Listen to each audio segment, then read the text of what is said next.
Hello, massage nerds. Today we are going to be doing lesson 4 of the kinesiology. I am going to be talking about the 6 muscles that move the shoulder blade, the scapula. This is the scapula or the shoulder blade. And as you can see right here, here's the spine of the scapula, the inferior, the medial part because it's closer to the midline, the lateral part, the superior part. So there's 6 muscles that you need to learn for this lesson, okay? We're going to start right here with the trapezius.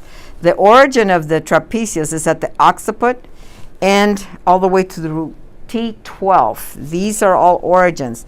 Let me remind you guys that origins are usually closer to the midline, usually closer to the axial skeleton because they're the anchoring ones. Origins usually do not move. They anchor the muscle, and the insertion is distal because the insertion is the one that moves towards the origin. So remember that the origins are usually closer to the midline. So these are the origins of the trapezius. You have your upper fibers, middle fibers, lower fibers. And like I said, from the occiput all the way down to T12, and it inserts all the way on the third lateral part of the clavicle. So all of this meaty part is still your trapezius.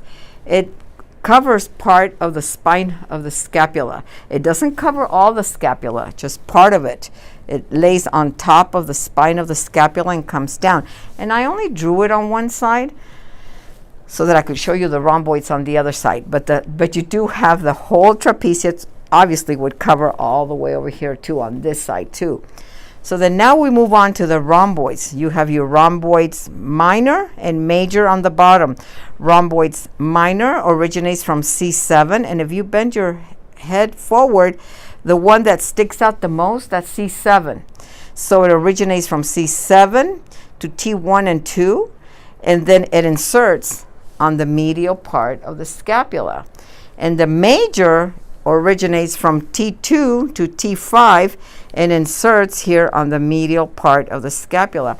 And remember what I told you guys in class. Everything you've applied to the body, lateral, medial, superior, inferior, medial, you are applying it now to the scapula and to the muscle. So this is the lateral side, this is the medial side, this is the inferior side, this is the superior side, just like the body, okay? So the rhomboids originate on the medial side and insert right here on the medial part of the scapula. You also have your levator scapulae. Okay, lift up here. Let me see. Turn there. There you go. It's the green one right here.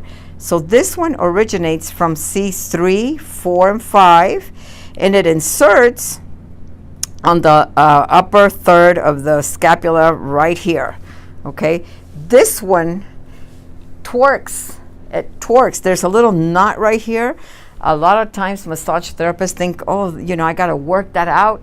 But it's the natural torque of that levator, okay? Levator elevates. So that's 1, 2, 3, 4 muscles. So we have 2 more to go. And if Leo can turn this way, and this is the Serratus Anterior. It's the one that looks like a serrated knife.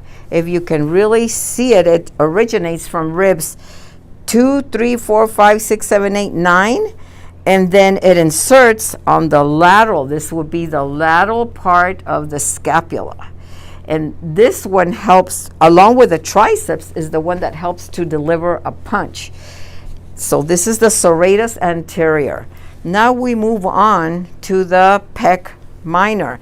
Pec minor originates from rib 3, 4, and 5, and it inserts at the coracoid process. You can feel the little, underneath the clavicle, there's a little bony part right underneath, and it's really tight, guys, so don't overdo it by working it too much.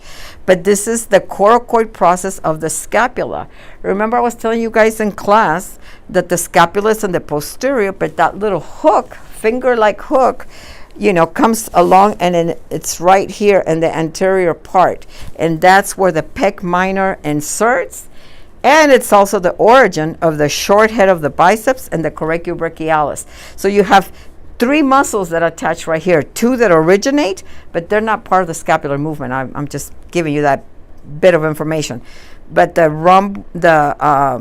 pec minor is the one that originates on ribs 3, 4, and 5.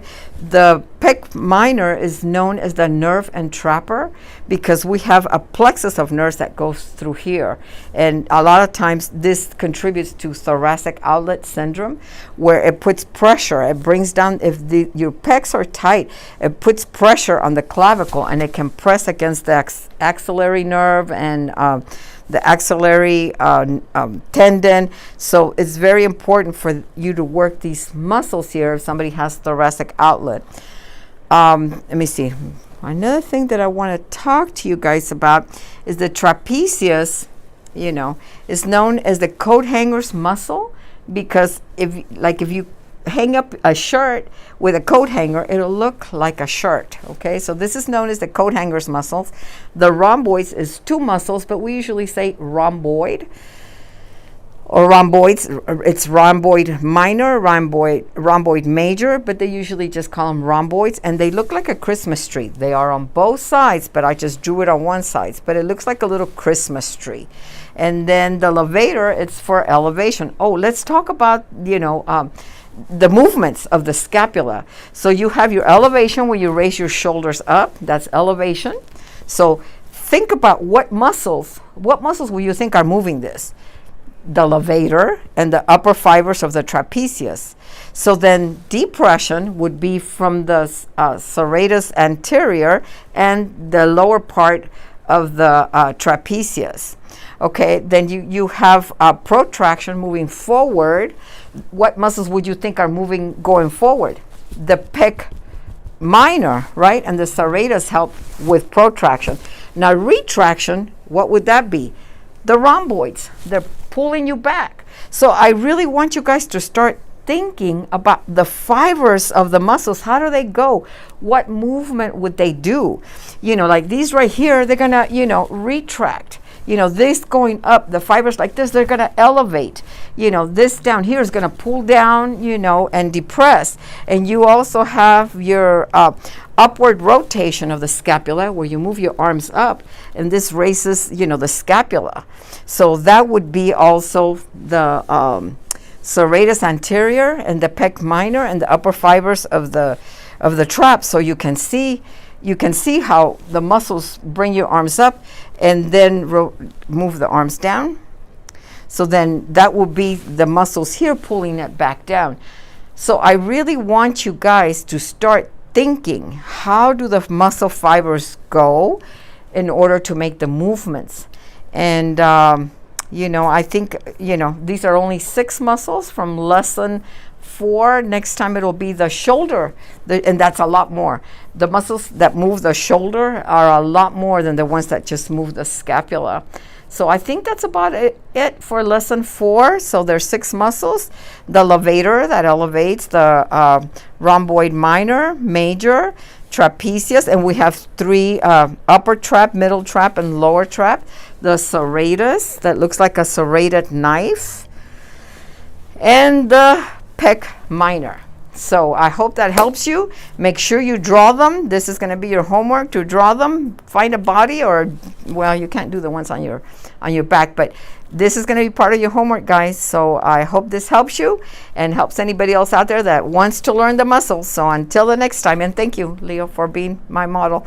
Till the next time, create a great day.